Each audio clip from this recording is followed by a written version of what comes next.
Oi, família cósmica, meu nome é Gerleia Lança Encarnação e hoje queria deixar uma mensagem que é para a vida, mas está muito ligada com a quadratura entre Vênus em Leão e Urano em Touro, que foi ontem, mas ainda continua vigente.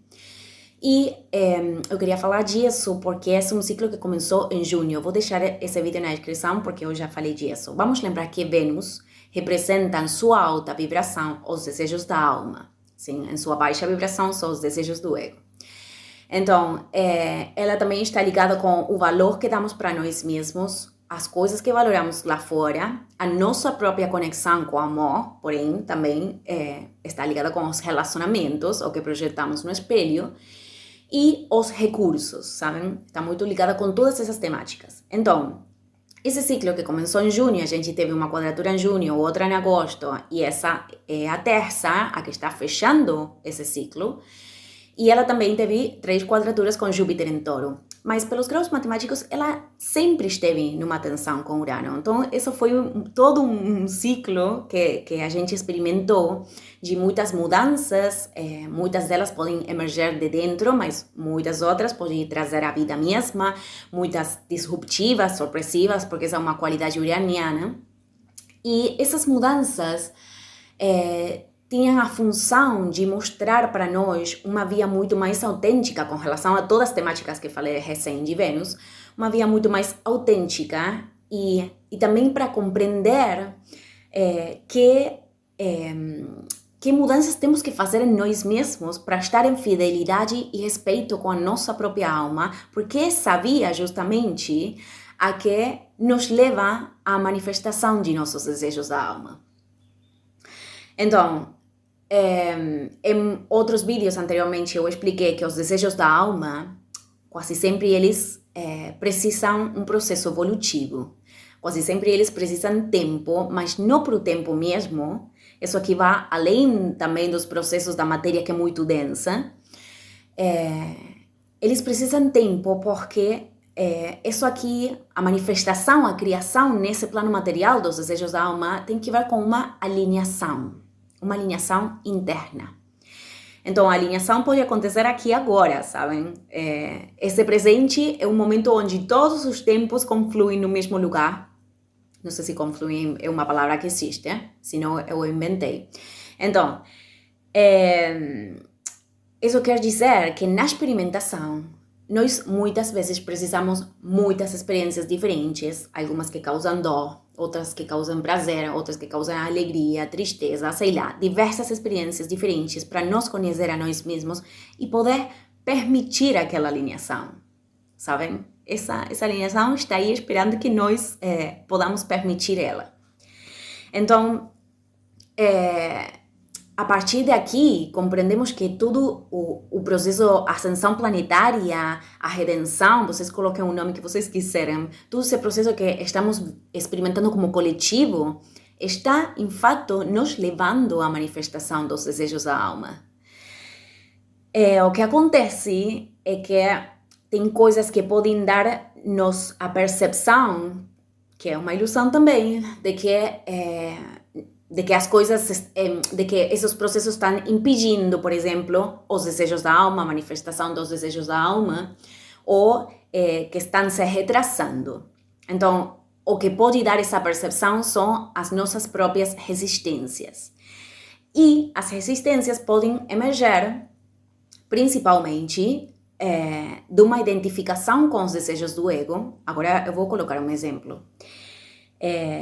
Sabem? E muitas vezes quando os desejos do ego estão em contradição com os desejos da alma, então aí acontece uma resistência. E por outro lado, quando estamos resistindo à maneira em que o processo está se desenvolvendo. Então, eu estou me identificando com uma forma, uma maneira em que eu quero que as coisas sejam. Por isso que eu gosto muito da Kabbalah, porque essa sabedoria aqui faz uma integração dos desejos no dias que temos que deixar de desejar, porque o desejo é um motor evolutivo, mas vamos ver que na prática é importante o desapego. Agora eu vou explicar melhor. Então, um exemplo disso, um exemplo de apego com os desejos do ego pode ser, vamos supor que tem uma pessoa que teve um relacionamento E com toda essa movimentação de Vênus, a relação terminou porque a pessoa deu conta que essa relação já não colaborava com o seu processo evolutivo, sim? Isso passou para muitas pessoas nesse ciclo e vai continuar com os nós do karma. Então, se essa pessoa, sabem, terminou uma relação, é natural que sentir dor, uma dor natural, como parte de um luto por uma morte simbólica, isso é natural. Mas se essa pessoa se apega a essa relação que já sabe que não funciona, já sabe que não é boa para a sua vida, então aí vai vir o sofrimento. E talvez o ego está ignorando nesse momento, apegado, sabem, ao conforto, apegado a essa relação, que a vida está trazendo situações muito mais emocionantes, talvez, ou que está, sabem, a ponto de conhecer a sua alma gêmea, a sua chama gêmea, sei lá. Então, muitas vezes, a resistência produz que não podemos nos abrir a coisas novas que a vida quer trazer para nós. Então, acho que é muito importante entender que os períodos de contração, sabem, os períodos de crise, eles não podem durar para sempre. Eles não podem, sabem, ficar aí para sempre. Se nós estamos num período de contração por muito tempo, provavelmente porque estamos em resistência do que a vida está apresentando para nós. Então, vou colocar um exemplo. Vamos supor que tem outra pessoa que faz tempo que está trabalhando em alguma coisa, em alguma área, e isso aí deixou de funcionar economicamente, porque está muito ligado com Vênus, os recursos. Então, essa pessoa passa por uma crise que mostra para ela qual é seu verdadeiro propósito, qual é sua verdadeira missão, que talvez tenha alguma relação com isso que essa pessoa estava fazendo. Porque uma coisa que eu entendi também é que não tem tempo perdido se nós aprendemos das experiências anteriores. É dizer que tudo que a gente fez, toda a inversão energética, ainda se nós não sentimos que foi a melhor maneira de invertir a nossa energia, é uma aprendizagem, seja porque não queremos mais isso, seja porque temos uma lição nova, sei lá. Então, tudo pode ser capitalizado em função à próxima fase evolutiva, não tem tempo perdido. Então, essa pessoa aí pode encontrar uma nova maneira de gerar recursos. Mas se essa pessoa se apega a esse trabalho velho, então, outra vez, sofrimento e, por outro lado, está resistindo o desejo da alma. Então, esses dois exemplos para compreender um pouquinho mais de que se trata isso de desejos da alma, desejos do ego. Então, gente, com isso aqui, as forças superiores, Deus, universo, tudo está nos levando ao lugar onde, no fundo, todos nós sempre temos vontade de estar, sabem? Onde a alma quer estar. E a grande labor, o grande trabalho que nós temos aqui tem que ver com o desapego da maneira em que eu quero que os processos me levem para esse lugar. Tem que ver com, claramente também com continuar fazendo a labor nossa diária, de momento a momento, de decisões, tudo que vimos falando aqui no canal. Mas essa é uma das grandes labores que temos, desapegar dos tempos e das maneiras em que eu quero que as coisas se desenvolvam. Então, acho que é bem importante também entender. Eu vou agregar uma coisa, porque o outro dia eu fiz um vídeo falando do propósito espiritual da alma e da missão. Então, o propósito espiritual está muito ligado com as lições e aprendizagens que nós vimos aqui para integrar. Tem que ver também com os desejos da alma, tem que ver com a missão que nós temos, que isso tem que ver com a função energética que nós vimos aqui para expressar e o potencial de desenvolvimento nessa função energética.